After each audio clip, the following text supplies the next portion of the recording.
नमस्कार मंडळी, श्री स्वामी समर्थ.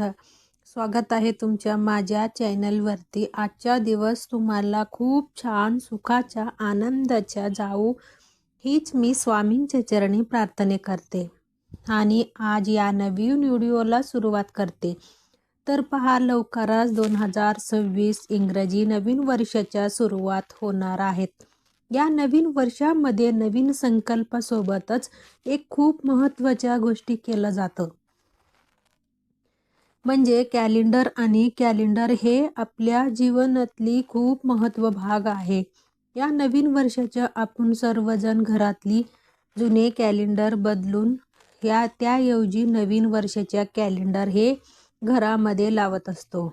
आपण प्रत्येकजण 2026 मध्ये नवीन कॅलेंडर जो आहे तर ते खरेदी करणार आहोत. आणि जेव्हा तुम्ही हे कॅलेंडर खरेदी करणार आहोत तेव्हा ते कॅलेंडर घरामध्ये लावण्यापूर्वी तुम्हाला त्या कॅलेंडरवरती हे 3 शब्द जे आहेत तर ते लिहायचे आहे. हे अतिशय शुभ आणि लाभदायक असे शब्द आहेत. तर तुम्ही नवीन वर्षाच्या नवीन कॅलेंडरवरती हे 3 शब्द लिहिलं तर 100% तुमच्या इच्छाही पूर्ण होणार आहे. याच्यासोबतच लक्ष्मीच्या कृपेने तुमच्या घरची वर्षभर आर्थिक भरभराट होईल.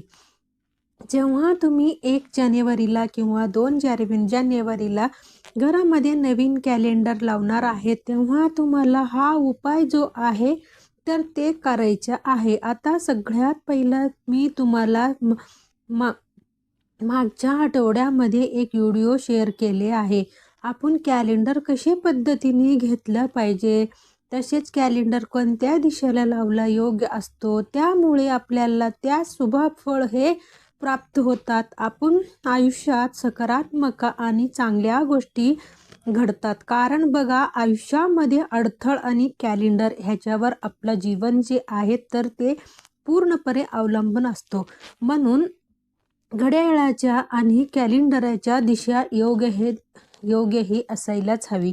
आणि म्हणून कॅलेंडर हे कोणत्या दिशेला लावावे याच्याबद्दल संपूर्ण माहिती एक व्हिडिओद्वारे मी तुमच्यासोबत शेअर केलेली आहे. तर व्हिडिओला तुम्ही आवर्जून पाहिला नसेल तर नक्की आपल्या चॅनलवरती जाऊन ते व्हिडिओ तुम्ही इन डिटेल पाहू शकता.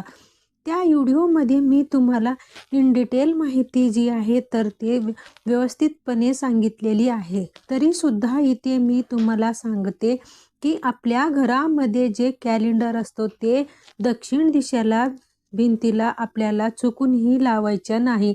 आता दक्षिण दिशा म्हटल्यानंतर ना बरेच जणाला प्रश्न पडतो, दक्षिण दिशा म्हणजे नक्की कोणती? जे पितरांच्या दिशे असतो तर त्या साईडला जे भिंत असतो, जेव्हा तुम्ही कॅलेंडर बघण्यासाठी जात असतो आणि तुमच्या तोंड हे दक्षिणेकडे येत असेल तर ते अशी भिंतीला तुम्हाला चुकूनही हे कॅलेंडर जे आहे तर ते लावायचे नाही. आता आपण पाहूया की 2026 या नवीन वर्षाच्या कॅलेंडरवरती आपल्याला नक्की कोणती 3 शब्द लिहायचे आहे. हे शब्द लिहिल्याने कोणते फळ प्राप्त होतो, आपल्या आयुष्यामध्ये कोणत्या चांगल्या गोष्टी घडू लागतात. तर पहा, जर तुम्ही नवीन वर्षाच्या कॅलेंडरवरती हे 3 शब्द लिहिला तर तुमच्या मनातली प्रत्येक इच्छा ही पूर्ण झाल्याशिवाय राहणार नाहीतच. वर्षभर आपले आर्थिक भरभराट होतो. आपल्याला घरातली सर्व नकारात्मक ऊर्जा इडापिडी ही देखील दूर होत असतो. आणि नवीन वर्ष सुरू झाले की प्रत्येकांचे काही ना काही संकल्पन असतो की या नवीन वर्षामध्ये माझी ही इच्छा पूर्ण झाली पाहिजे, किंवा मी हे काम हाती घेणार आहे त्या कामामध्ये मला यश मिळायला हवे, किंवा या नवीन वर्षामध्ये मी हे प्राप्त करणार आहे ते सिद्ध करणार आहे, अशी प्रत्येकांच्या काही ना काही इच्छा असतो. नवीन वर्षाच्या बरेच पहिला दिवशी आपण त्या इच्छेचा संकल्प सुद्धा करत असतो की या वर्षामध्ये ही गोष्टी मी नक्कीच सिद्ध करणार. आता आपल्याला आपल्या इच्छा मनोकामना पूर्ण करण्यासाठी प्रयत्न हे करायचेच आहे. परंतु या प्रयत्नासोबतच आपल्याला नशिबाचा साथ मिळाला हे सुद्धा तितकेच महत्त्वाचे आहे. आणि म्हणून आपल्याला हा उपाय जो आहे तर ते करायचे आहे. आता हे उपाय करण्यासाठी आपल्याला हिरव्या रंगाच्या एक पेन लागणार आहे. तर तुमच्याकडे हिरव्या रंगाच्या शाई पेन असेल किंवा स्केच पेन असेल किंवा बॉल पेन असेल तर ते तुम्हाला घ्यायच्या. आता तुम्हाला इथे दिसतच असेच की या कॅलेंडरवरती आपल्याला वरच्या साईडला इथे कोपऱ्यामध्ये श्री स्वामी समर्थ असं नाव लिहायचे आहे. जसं मी इथे लिहून घेतलेली आहे. यानंतर तुम्हाला त्यांच्या समोरच तुमच्या कुलदेवतेचे नाव लिहायचे आहे. आमची कुलदेवा ही रेणुका माता आहे, म्हणून रेणुका माता प्रसन्न असं मी लिहिलं आहे. तुम्हाला तुमच्या कुलदेवीचे नाम लिहायचे आहे. आता तुमच्या कुलदेवीच्या हे तुळजापुराच्या तुळजाभवानी असेल किंवा इतर कोणती तुमची कुलदेवी असेल तर तिथे तुम्हाला लिहायचे आहे. यानंतर तुम्हाला हळद आणि कुंकू मिक्स करून या कॅलेंडरवरती एक स्वास्तिक काढायचे आहे. आता इथे जागा होती म्हणून तिथे मी हे स्वास्तिक जे आहे तर ते अगदी छोटासा काढलेली आहे. तर या 3 गोष्टी म्हणजे श्री स्वामी समर्थ, आपल्या कुलदेवताचे नाव आणि हळदी कुंकू मिक्स करून स्वास्तिक काढायचे आहे. आणि आपल्याला हे फक्त महिन्यातच पहिल्याच पानावरची नाही तर अगदी डिसेंबरपर्यंत प्रत्येक पानावरती या 3 गोष्टी जो आहेत तर ते लिहून ठेवायच्या आहे. तुम्ही आत्ताच लिहून ठेवा किंवा मग प्रत्येक महिना सुरू झाल्यानंतर सुद्धा तुम्ही असं जे आहे तर ते लिहू शकता. परंतु आत्ताच लिहून ठेवण्याचा जास्तीत जास्त प्रयत्न करा. बघा, स्वास्तिक जे आहे तर ते मांगल्याचे प्रतीक आहे. स्वास्तिक कुठल्याही शुभ कार्यामध्ये काढलं जातं. स्वास्तिक शिवाय कोणतेही पूजा हे देखील पूर्ण होत नाही. जसे की पहा, कपाळावर स्वास्तिक काढतो. लग्नामध्ये जे अंतरणपाठ असतो ते त्याच्या मधोमध सुद्धा स्वास्तिक काढलेली असतो. किंवा तुम्ही गणपती बाप्पाच्या कोणतीही मूर्ती घ्यायला गेला, फोटो घ्यायला गेला तर त्याच्या हातावर सुद्धा स्वास्तिक असतो. म्हणजेच काय, या स्वास्तिकमुळे आपल्या आयुष्यामध्ये मंगलमय गोष्टी घडत असतात. आणि म्हणून आपल्या स्वास्तिक चिन्ह हे आहे तर ते काढायचे आहे. यानंतर श्री स्वामी समर्थ महाराज हे आपल्या गुरु आहेत.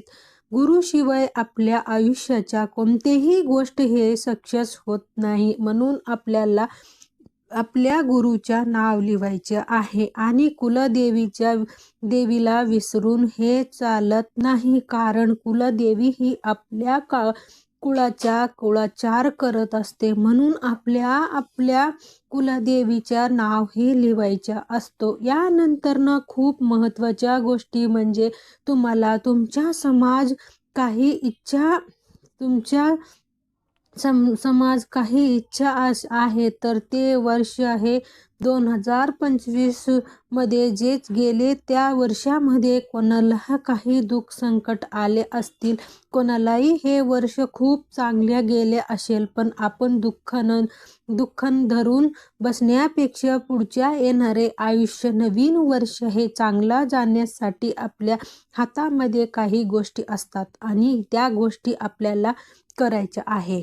समजा तुमची काहीतरी इच्छा आहे, देवा माझ्या घर होऊ दे, किंवा देवा मला चांगली नोकरी मिळू दे, माझ्या मुलांच्या लग्न होऊ दे, मला बिझनेसमध्ये भरभरून यश मिळू दे. तुमच्या काही इच्छा असेल तर ते इच्छा तुम्हाला पूर्ण करण्यासाठी काय करायचे आहे, कॅलेंडरवरच्या पहिल्या पानावर आता समजा माझी इच्छा आहे देवी मला नवीन घर खरेदी करायचे आहे, तर त्यामध्ये मला यश मिळू दे, असे अगदी शॉर्टकटमध्ये 1 ते 2 शब्दामध्ये तुम्हाला हिरव्या पेनाने लिहायचे आहे. आणि यानंतर त्या इच्छाच्या तुम्हाला गोल करायचं आहे आणि आणि ते गोल सुद्धा तुम्हाला हिरव्या पेनामध्ये काढायचे आहे. तुमची जी इच्छा आहे असेल तर ते इच्छा तुम्हाला पहिल्या पानावरती कोणत्याही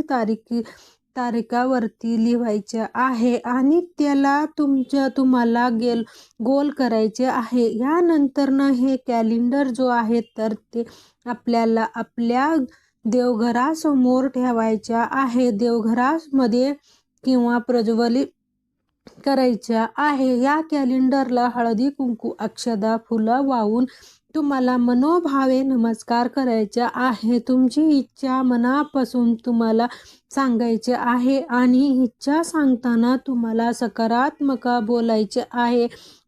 पॉझिटिव्ह